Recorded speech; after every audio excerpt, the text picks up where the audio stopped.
Hi guys, I'm Shmee, hello and welcome back to the channel where you join me today for my first look and first drive in the brand new Rolls-Royce Ghost. It is now the second generation of a hugely significant model for Rolls-Royce, and today I'm here at their HQ in Goodwood, England to show you through the car in detail. We'll go over the technologies, the design, the luxury of the interior and some of the work that's been done on this new model before heading outside to take it for a drive to experience also what it's like behind the wheel.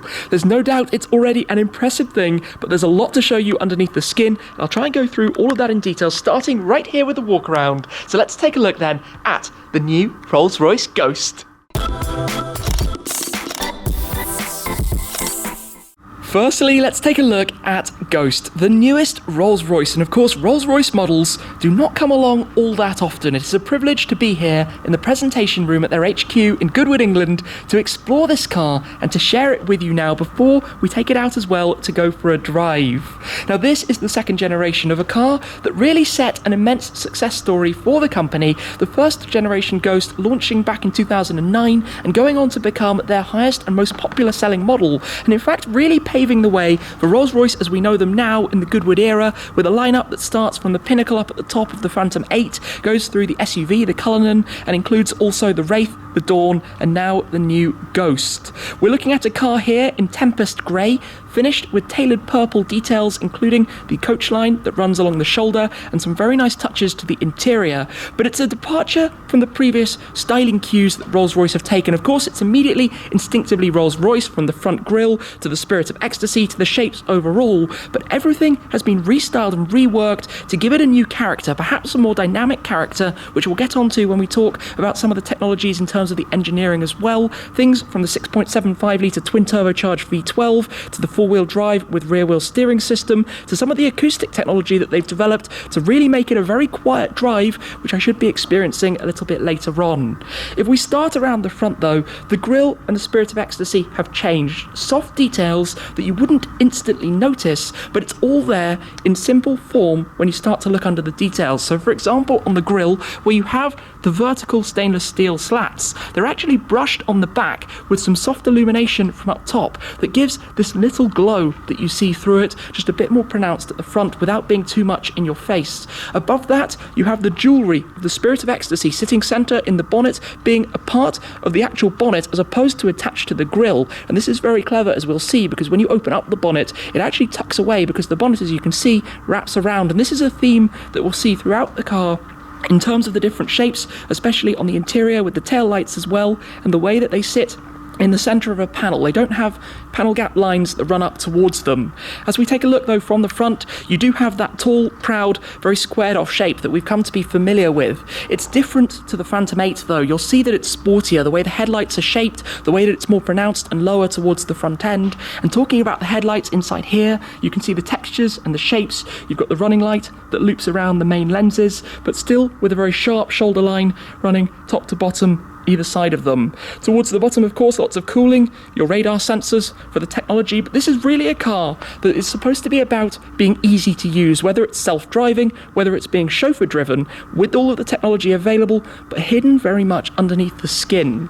For example, they have the Planar system, which helps both in terms of the quietness and the ride, but incorporates three different technologies. As we've seen before, the satellite-aided 8-speed automatic gearbox, which already knows where you are and which would be the optimized gear, as opposed to having paddle shifters. There's none of that, no settings you can change. Then you have the cameras in the windscreen, cameras that are scanning and monitoring the road ahead of you to look for bumps or changes, to basically proactively prepare the dampers for when you arrive at that piece of tarmac to smoothen out the ride as much as possible.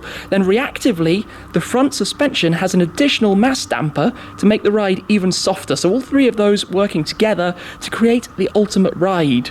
The car has the rear wheel steering as well, as I said, and of course the four-wheel drive system. Now the previous model was only rear wheel drive, but that will enhance the both feel of the car in terms of driving, because it will shrink the virtual feel of the wheelbase. It's actually a very long car, 5 meters and 55 centimeters long in fact, but it will also give more reassurance to the rear seat passengers in terms of comfort and feel more at home on the road, which I'm looking forward to feeling myself very shortly.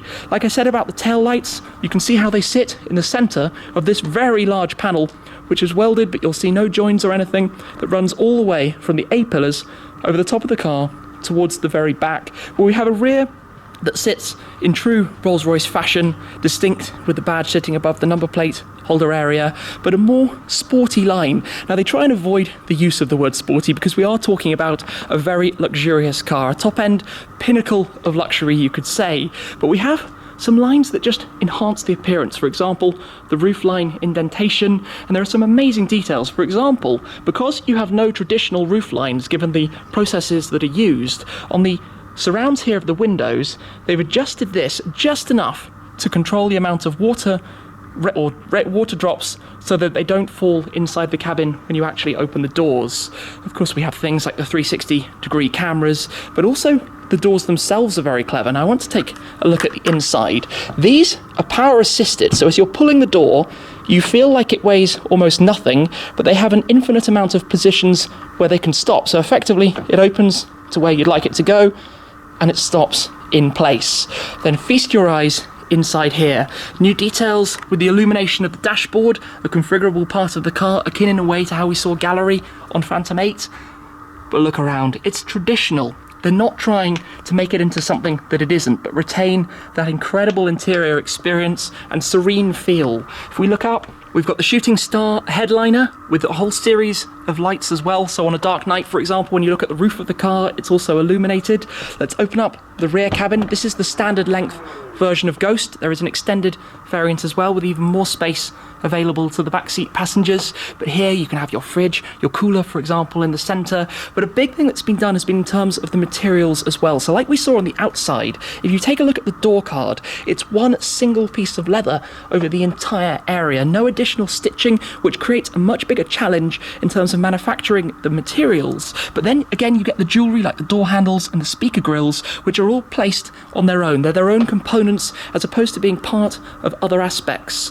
Inside here, the acoustic properties of the car have gone above and beyond. It's based on the architecture of luxury that we've seen for Cullinan and for Phantom 8, which means, for example, that the subwoofers of the sound system are integrated into the sills so that they are completely part of the car from the ground up. And similarly, the tweeters are actually also part of the headliner, which adds even more sound properties. I can't wait to hear what the sound system actually is like. We've got double glazed windows, we have tyres on the 21-inch wheels here, which have foam properties inside to make them even quieter in terms of road noise. As per tradition, we also have the floating RR centre caps as well, so they're always parked in the correct direction. And then we have the doors, where with a swipe, they will close themselves, which is always a magnificent thing. Also, they have a special system in terms of exiting the vehicle too. But the fantastic ease and softness of everything. Let me come round to the driver's side and show you up in front under the bonnet as well. Like I say, very shortly we will take it out, but look inside here. We've got the lamb's wool floor mats, we've got the new look dashboard, the integration of the infotainment, but without too many buttons to keep it as uncluttered as possible, making everything available, but without really requiring you to think so much. You don't have to change the settings. The car does it all for you. So down here, just to release the bonnet catch, a double pull on that. With the door, of course, we have soft close. If you do close them gently, they will shut to a close. But I want to show you as well what happens here when we actually close this back down. But firstly, 6.75 litre twin turbocharged V12, 571 PS, 563 brake horsepower, and 850 newton meters with the 8-speed automatic gearbox and the all-wheel drive. That means 0 to 100 kilometers per hour or 62 miles an hour is 4.8 seconds. So despite being a very big and fairly heavy car at 2,490 kilos, it does get quite a move on and goes to a top speed of 155 miles an hour or 250 kilometers per hour.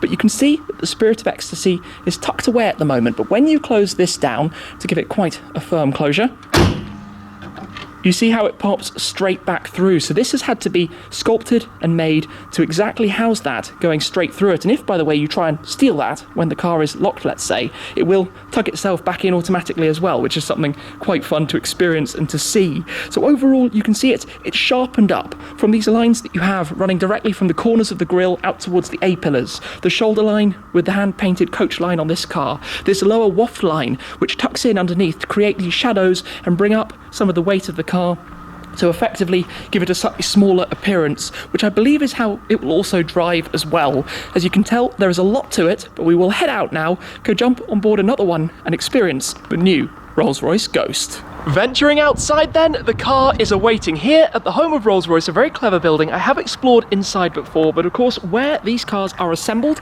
and this is the one I am now going to drive. So let's come through, we will start it and hear the very gentle murmur of the V12. Those lovely power-assisted doors. Inside here, we have the open pore veneer that you can see across the dashboard.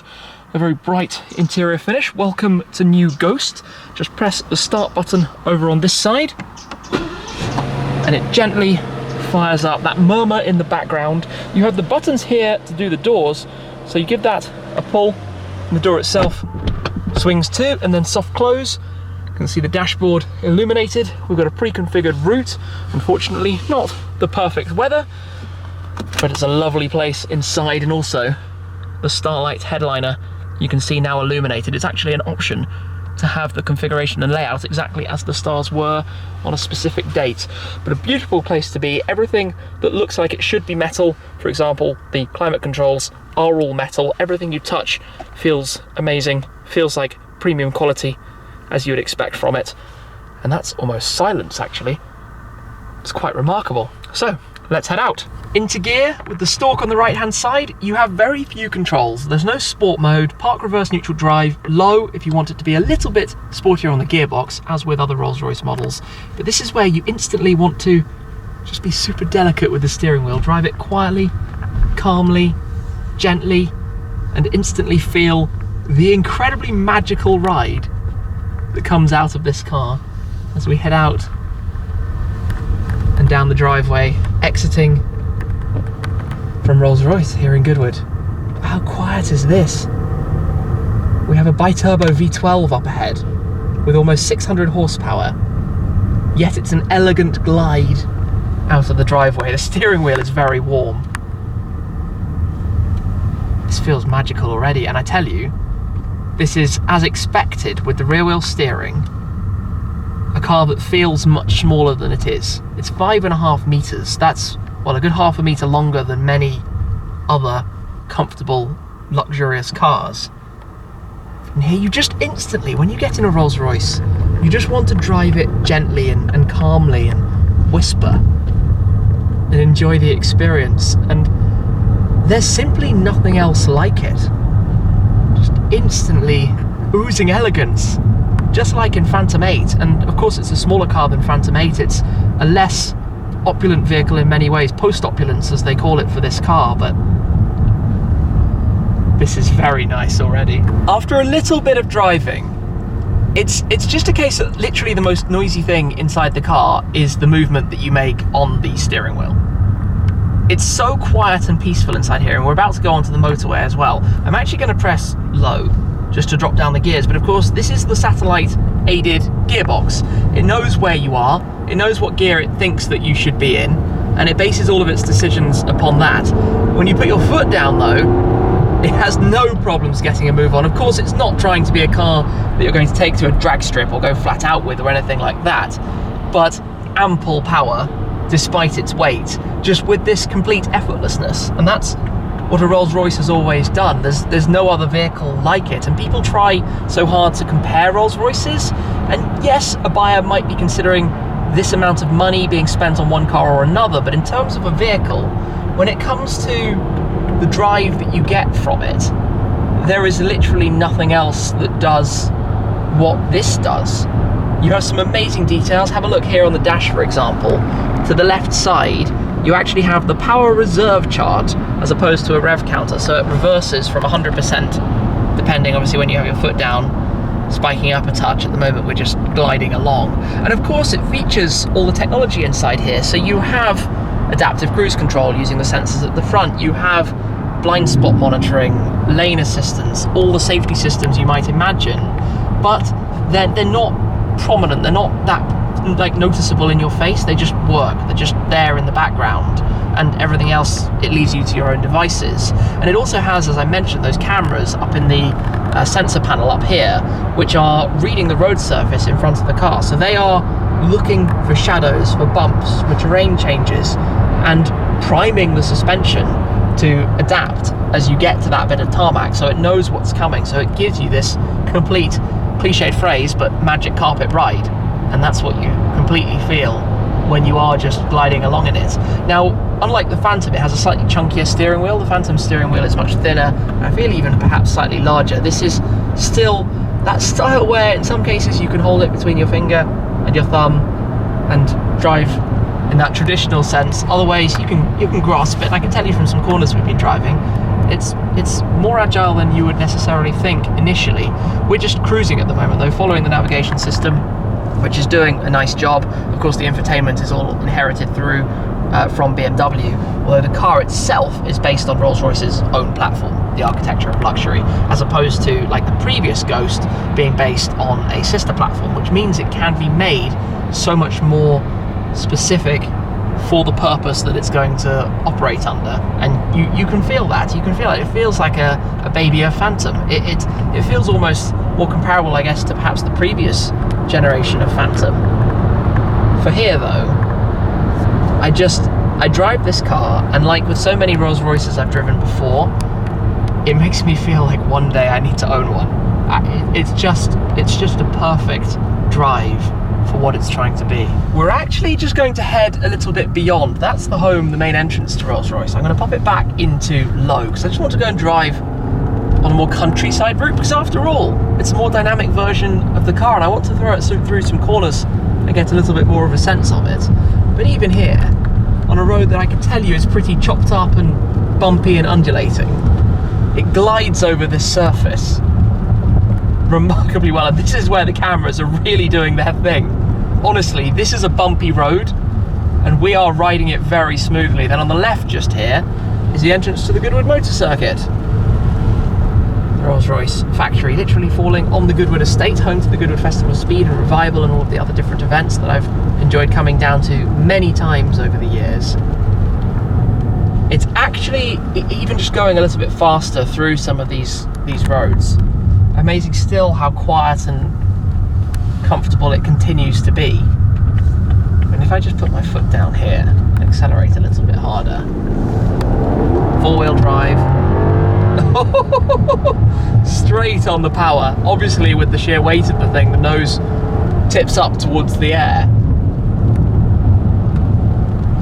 It's quite surprising actually, and this is why this car is very much that dual character of, right now you could self-drive it, or you could be having a nice comfortable cruise being chauffeur driven in the back, where obviously the seats are well equipped and finished to the same standard as the front, with a nice view of the Starlight headliner up above and all the other luxuries that you have inside the car, which just make for an all-round incredibly pleasant experience. And like I said, there's no firming up of the suspension. You can change the ride height. There's a toggle just here where you can lower it down for easier access to get in and out, or lift it up. Let's say obviously if you're on some rough terrain or need to get into a parking garage or something with a ramp, or it's a little bit more awkward.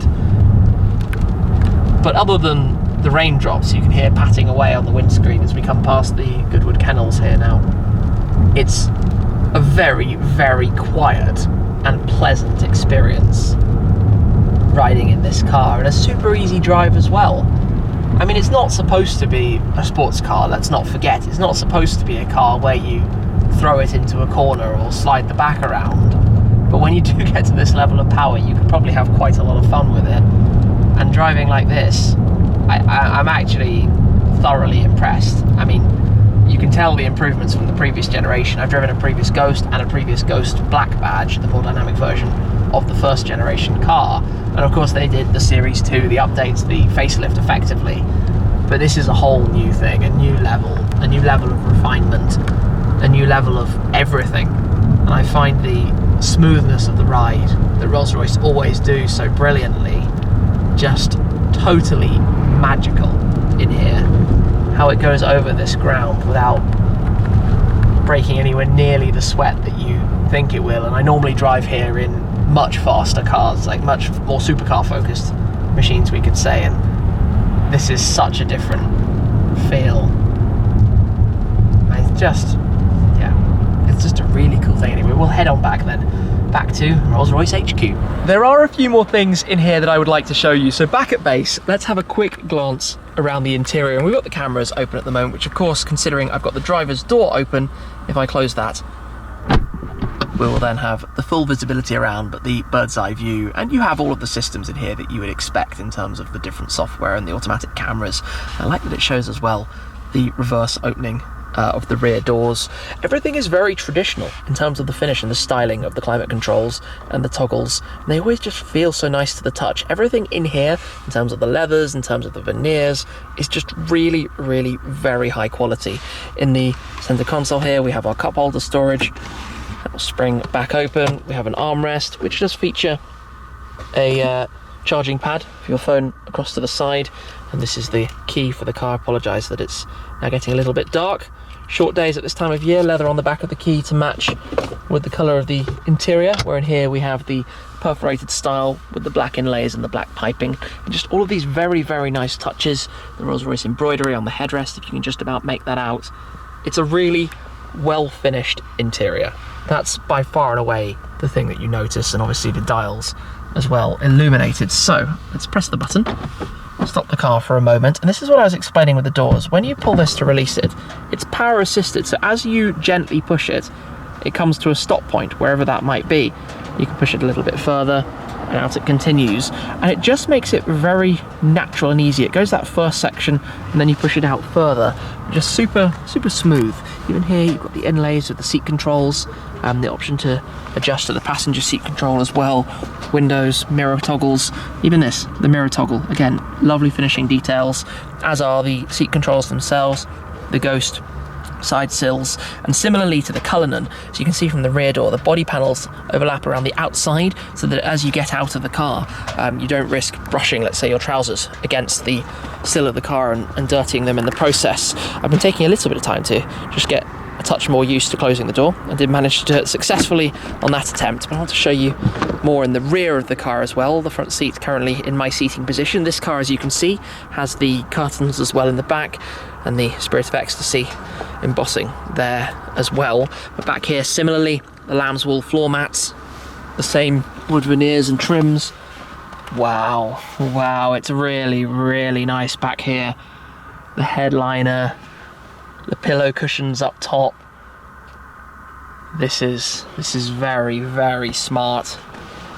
The same controls continue through, and hard to see, but just up here is the button actually for the door to shut yourself into the back of the car, where you have the vents, the speaker grills. The sound system, by the way, we did listen to it, is fairly extraordinary, as you would imagine, considering the silence that you have within the car. And then here you have a button on each side, one to open the table and one to fold out the display as well. So if I just swap and do the other side, folds out the rear display, where you have a repeater of the infotainment that you have up front, and the screens and settings and things that you would imagine you might want to do back here, for example, all available to the occupants in the back. And then fold the screen away and you have just the table present should you wish. One press again, wait a moment, and that will fold away as well. I'm just going to open the door. It's quite dark back here, but this is where, from the rear seat, it opens a touch, and then if you pull it again, it goes a little bit further. Depends where you want it to open to, really, but very easy and just natural to use and open the rear doors. Now on the back we have the bench seat configuration here. The whole central tunnel closes up. We have the seat controls for the rear seats just on the side, all electric as well. You have cup holders that open up from the front. You can open up the control pad here, which allows you again to control through your infotainment. You can see we've got the right screen selected or the left screen, if you'd rather do that than touch screen. We've got a storage area just with some water bottles at the moment.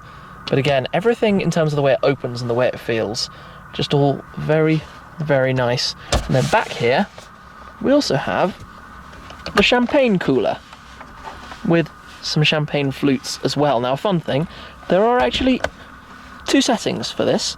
The reason for two settings is one is for 6 degrees for a more modern champagne, one is 11 degrees for a vintage champagne that you wouldn't quite have to the same coldness. And the reason for that is that they sought advice from a sommelier to make sure they had it all absolutely correctly in this car. Just all the small details, everything very well thought out and finely tuned. Even the lighting down there and the footwells, all the small details. And Rolls-Royce do a lot of this, not just focusing on cars, but focusing on the wider luxury industry. Why am I closing the door manually? Of course, I should be doing it by a press of the button and letting the car do it itself.